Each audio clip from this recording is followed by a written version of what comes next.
நம்ம எல்லாருக்கும் இங்கிலீஷ் நல்லா எழுத வரும், நல்லா படிக்க வரும், ஏன் நல்லா புரிஞ்சிக்கவும் செய்வோம். பட் சடனாக ஒருத்தர் வந்து நம்ம கிட்ட வந்து இங்கிலீஷில் பேசினா இல்லை இங்கிலீஷில் பேச சொன்னாங்க, ஒரு மாதிரி ஸ்டம்பிள் ஆகி திணற ஆரம்பிச்சோம். கரெக்டாக ஒரு 3 வருஷத்துக்கு முன்னாடி நானும் அப்படி தான் இருந்தேன். யாருன்னா என்கிட்ட வந்து இங்கிலீஷில் பேசினா இல்லை இங்கிலீஷில் பேச சொன்னால் ஒரு மாதிரி திணறி ஸ்டம்பிள் ஆகி ஒரு மாதிரி பெதன்னு முழிக்க ஆரம்பிச்சிடும். But now I can communicate in English with people properly without any fear and without any judgement. நான் என்ன பண்ணேன், எப்படி தயங்காமல் அதுவும் பயப்படாமல் இங்கிலீஷை கம்ஃபர்டபுளாக பேச பழக ஆரம்பித்தேன். எதனால மற்றவங்களாம் இங்கிலீஷ் நல்லா கம்ஃபர்டபுளாக பேசுகிறாங்க, நம்மளால மட்டும் ஏன் முடியலை, அண்ட் எதெல்லாம் பண்ணால் இங்கிலீஷை கம்ஃபர்டபுளாக ஃபியர் இல்லாமல் பேசலான்ட்டு இந்த வீடியோவில் உங்களுக்கு சொல்ல போகிறேன். ஓகேவா? ஃபர்ஸ்ட் ஒரு விஷயம் புரிஞ்சுக்கோங்க, இங்கிலீஷ் ஒன்றும் ராக்கெட் சயின்ஸ் இல்லை, அது ஜஸ்ட் ஒரு கம்யூனிகேஷன் லாங்குவேஜ். நமக்கு எப்படி தமிழ் வந்து மற்றவங்க கிட்ட பேசி அவங்க என்ன சொல்ல வராங்க புரிஞ்சுக்க உதவுதோ, அதே மாதிரி இங்கிலீஷ் வந்து மற்றவங்க கிட்ட பேச அவங்க என்ன சொல்ல வராங்க சொல்லி புரிஞ்சுக்கிறதுக்கு யூஸ் பண்ற ஒரு டூல், அவ்வளவுதான். பட் நம்ம என்ன பண்றோம், இங்கிலீஷ் பேசுறதுலாம் ரொம்ப கஷ்டம்பா, அதெல்லாம் நமக்கு வராதுப்பா, அதுக்கெல்லாம் நிறைய கிராமர் தெரிஞ்சிருக்கும், தப்பு இல்லாம பேசணும் அப்படின்னு சொல்லிட்டு ஃபர்ஸ்ட் நம்ம மைண்ட் செட்ல வச்சுக்கிறோம். உங்களுக்கு இங்கிலீஷ் நல்லா பேசணும்னு சொல்லி ஆசை தான், முதல் விஷயம் உங்க மைண்ட் செட்டை தான் மாற்றும். என்னால் இங்கிலீஷ் நல்லா பேச முடியும், இன்கேஸ் நான் மிஸ்டேக் பண்ண அதனால மாற்றிக்க முடியும், அண்ட் நான் கான்ஃபிடென்ட்டாக பேச. இந்த மாதிரி 3 மைண்ட் செட்டை நீங்கள் கொண்டு வரணும். அப்படி கொண்டு வந்தால் மட்டும் தான் எதுவாக இருந்தாலும் உங்களால் கற்றுக்க முடியும். அதே தான் இங்கிலீஷ்க்கு நான் சொல்லுவேன். ஸோ ஃபர்ஸ்ட் உங்கள் மைண்ட் செட்டை மாற்றுங்க. அண்ட் யூடியூப்ல பார்த்தீங்கன்னா இதுக்காகவே பல வீடியோஸ் போட்டிருக்காங்க, how to talk in English, how to communicate. இந்த மாதிரி கொச்ச நிறைய வீடியோஸ் இருக்குது. அதில் எல்லாத்துலையும் அவங்க என்ன சொல்லி தராங்கன்னா எப்படி இங்கிலீஷில் பேசணும் தான் சொல்லி தராங்க.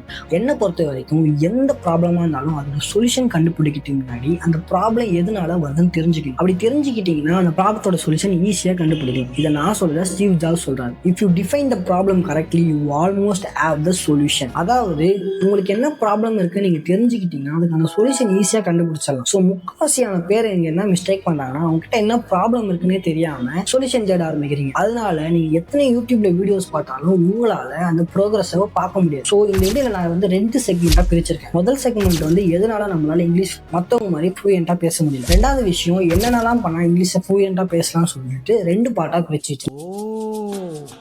நீ அப்படி வரியா?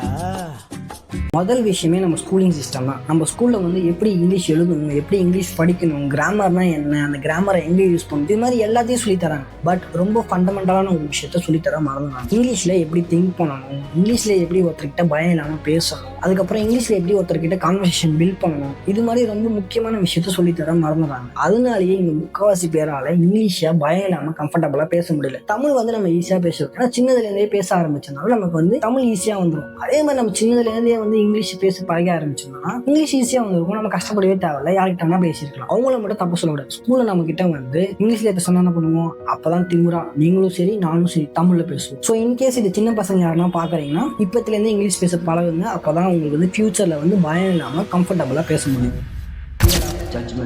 அதாவது பயம். உங்களுக்கு டான்சர், சிங்கர், ஆக்டர் இது மாதிரி எது வேணா ஆகிறதுக்கு ஆசை இருக்கும். பட் ஆனால் வீட்டில் கேட்க மாட்டீங்க, என்ன திட்டுவாங்க அடிப்பாங்கன்ற பயம். அதே மாதிரி காலேஜ் இல்லை ஆஃபீஸ் இந்த மாதிரி இடத்துல வந்து உங்களுக்கு ஒரு பொண்ணை பிடிச்சிருக்கலாம், அந்த பொண்ணை லவ் பண்ணவும் ஆரம்பிச்சிருப்பீங்க, ப்ரப்போஸ் பண்ணலான்னு ட்ரை பண்ணியிருப்பீங்க, பட் ப்ரப்போஸ் பண்ணியிருக்க மாட்டீங்க, ஏன்னா ரிஜெக்ட் ஆகும் பயம். இது மாதிரி எல்லாத்துக்கும் பயம். இந்த பயம் தான் இங்கே இருக்க நிறைய பேரோட லைஃப்ல வந்து அவங்க லைஃப்ல நடக்க வேண்டிய நிறைய நல்ல விஷயங்களை வந்து இழக்க விடுது. ஸோ முடிஞ்ச அளவுக்கு அவங்க என்ன நினைப்பாங்க இவங்க என்ன நினைப்பாங்க நினைக்கிறத விட்டு போயிட்டு நம்ம இதை பண்ண நெக்ஸ்ட் லெவல் போவோமா தெரிஞ்சுக்கிட்டு அதுக்கு என்ன தேவையோ அந்த எஃபெக்டை போடுறாங்க. அதே விஷயம் தான் இங்க இங்கிலீஷ்லையும். இப்போ நம்ம இங்கிலீஷ்ல பேச ஆரம்பிப்போம், முதல் விஷயம் நம்ம ஸ்ட்ரைக் ஆகணும், நம்ம இங்கிலீஷை பார்த்து சிரிப்பாங்களா, நம்ம இங்கிலீஷை கலாய்ப்பாங்களா, நம்ம இங்கிலீஷ் கரெக்டா பேசுவோமா, இது மாதிரி நிறைய பயம் இருக்கு. ஃபர்ஸ்ட் இந்த பயத்தெல்லாம் ஓவர் கம் பண்ணுங்க. அது மட்டும் தான் உங்களால இங்கிலீஷ்ல வந்து கம்ஃபர்டபுளா கான்ஃபிடென்ட்டா பேச ஆரம்பிக்க முடியும். இப்போ நான் சொல்ற எல்லாத்துக்கும் வந்து மைண்ட் செட் தான் ரொம்ப முக்கியமான விஷயம். அதே தான் நான் ஃபர்ஸ்ட்லயும் சொல்லியிருப்பேன். ஸோ முடிஞ்ச அளவுக்கு உங்க மைண்டை ட்ரெயின் பண்ணுங்க. எனக்கு தெரியும், எனக்கு வரும், என்னால முடியும் அப்படின்ற மாதிரி ட்ரெயின் பண்ணாரு. உங்களுக்கு ஒரு சின்ன குட்டி ஸ்டோரி சொல்றேன். இப்போ ஃபாரின்ல இருந்து தமிழ்நாட்டுக்கு வராரு, தமிழ் என்ன ஃபுல்லா கத்துக்கிட்டா தமிழ் பேச ஆரம்பிக்கிறாரு. தப்பா இருந்தாலும் சரி சரியா இருந்தாலும் சரி அவர் பேசுறாரு, ட்ரை பண்றாரு, ட்ரை பண்ணிட்டு ஃபெயில் ஆகிறாரு, அது மூலியமா கத்துக்கிறாரு. பட் நம்ம என்ன பண்றோம், இங்கிலீஷ் பேசணும், பர்ஃபெக்டா பேசணும், கிராமர், இஸ்ஸு, வாசு, டாட்டு, கம்மா எல்லாமே பர்ஃபெக்டாக இருந்தால் மட்டும் தான் நான் பேசணும்னு சொல்லிட்டு நம்ம கடைசியில் பேசுறதே இல்லை. ட்ரை பண்ணுங்க, ஃபெயில் ஆகுங்க, திருப்பி ட்ரை பண்ணுங்க, ஃபெயில் ஆகுங்க, ட்ரை பண்ணுங்க, அப்புறமா வின் பண்ணுங்க. நம்ம ட்ரை பண்ணதான் கான்ஃபிடன்ஸ் வரும். அதாவது நான் யூடியூப்ல ஃபர்ஸ்ட் வீடியோ போடும்போது நான் வந்து கான்ஃபிடன்ஸே இல்லாமல் கேமராவில் பேசி தான் போட்டேன். கிட்டத்தட்ட ஒரு 10 வீடியோ போட்டிருக்கேன். எந்த வீடியோக்கும் வியூஸ் ஆகல.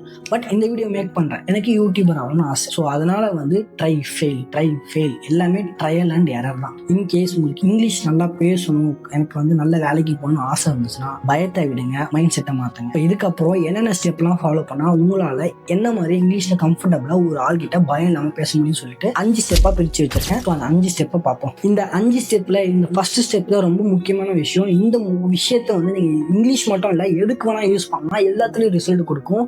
அது வேறு எதுவுமே இல்லை, நம்ம சப்கான்ஷியஸ் மைண்ட் தான். உங்கள் மைண்டில் நீங்கள் என்ன போடுறீங்களோ அதுதான் வெளியே வரும். ஓகேவா? இப்போ நீங்கள் கெட்டது போட்டிங்கன்னா கெட்டது தான் வெளியே வரும். அதனால முடிஞ்ச அளவுக்கு உங்கள் சப்கான்ஷியஸ் மைண்டில் ட்ரெயின் பண்ணலாம். I can speak in English, I can write in English, I can be fluent in English, I will be improve my English. இப்போ நீங்கள் எப்போல்லாம் தோணுதோ இங்கிலீஷ் பேசணும் என்ன வருதோ அப்போ சொல்லிக்கிட்டே இருங்க.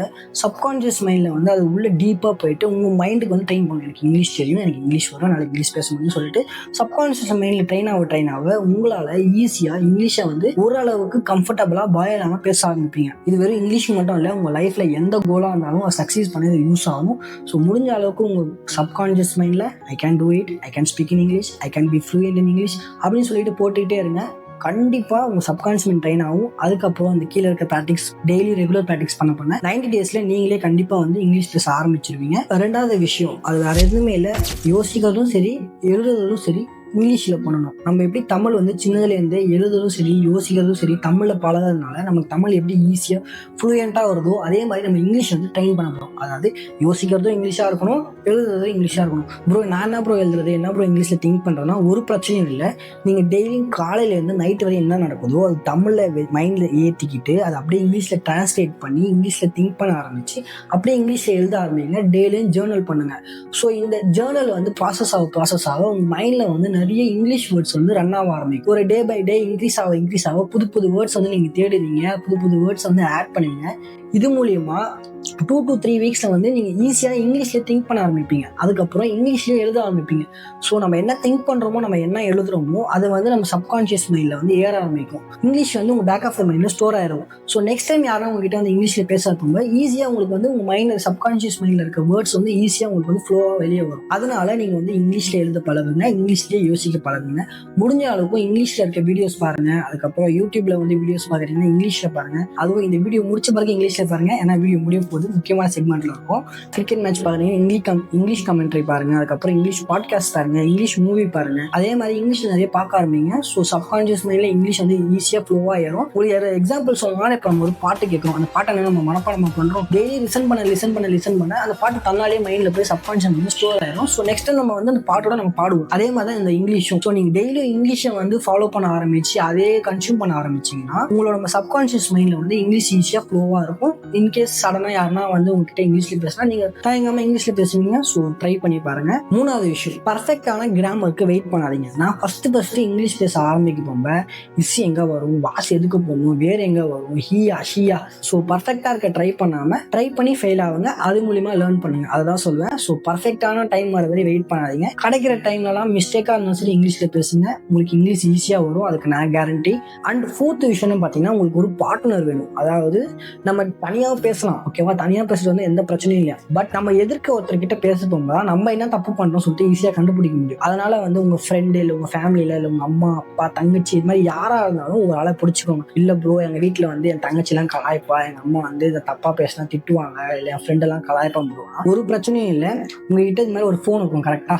இந்த ஃபோன்ல வந்து சிரி, ஜெமினை, அப்புறம் சாட் ஜிபிடி இது மாதிரி நிறைய ஏஐ வேர்ட்ஸ்லாம் இருக்கு. அதனால டெய்லியும் வந்து ஒரு 5 to 10 மினிட்ஸ் வந்து இங்கிலீஷ்ல பேசுங்க. ஜெமினையோ சாட் ஜிபிடியோ இல்லை உங்ககிட்ட இருக்க சிரியோ அது மாதிரி எதுக்கிட்ட வேணா பேசி டெய்லியும் பழகுங்க. நான் சில சமயத்துல வந்து என் ஃபோன் கிட்ட தான் பேசுவேன், ஃபோன்ல இங்கிலீஷ்ல தான் டெக்ஸ்ட் பண்ணுவேன், இங்கிலீஷ்ல தான் ரிப்ளை பண்ணுவேன், இங்கிலீஷ்ல தான் எல்லாத்தையும் தேடுவேன். அதனால என்னோட இங்கிலீஷ் வந்து ஈஸியா வந்து இம்ப்ரூவ் ஆயிடுச்சு. இன்கேஸ் நான் மிஸ்டேக்கே எதனா ட்ரை பண்ணனா கூகுள் வந்து டிரான்ஸ்லேட் பண்ணி கரெக்டான வேர்டை கொடுக்கும். ஸோ அந்த டைம்ல வந்து நம்ம பார்த்து கரெக்டான வேர்டை லேர்ன் பண்ணி முடிஞ்ச அளவுக்கு சேஃபான பார்ட்னர் இல்லை ஃப்ரெண்ட் ஃபேமிலி யாரா இருந்தாலும் சரி அவங்க கிட்ட வந்து டெய்லி ஒரு 5 to 10 மினிட்ஸ் வந்து இங்கிலீஷ்ல பேசுங்க. முடிஞ்ச அளவுக்கு இங்கிலீஷ்லயே எல்லா விஷயத்தையும் பண்ண ஆரம்பிங்க. அஞ்சாவது வந்து ரொம்ப முக்கியமான விஷயம் கன்சிஸ்டன்சி. நீங்க எந்த விஷயம் பண்ணாலும் அதுல கன்சிஸ்டன்சியா பண்ணியிருந்தீங்கன்னா உங்ககிட்ட டேலண்ட் ஸ்கில் எதுவுமே இல்லைனாலும் பரவாயில்ல, கன்சிஸ்டன்சியா இருந்தா மட்டும் போதும். உங்களால் அதில் இம்ப்ரூவ் ஆகி நெக்ஸ்ட் லெவல் போக முடியும். அதே மாதிரி தான் அந்த இங்கிலீஷும் சரி. அண்ட் எந்த ஹேபிட்டை பில்ட் பண்ணாலும் 30 days, அதே மாதிரி எந்த ஹேபிட்டை வந்து ஒழிக்கணும்னாலும் 30 days.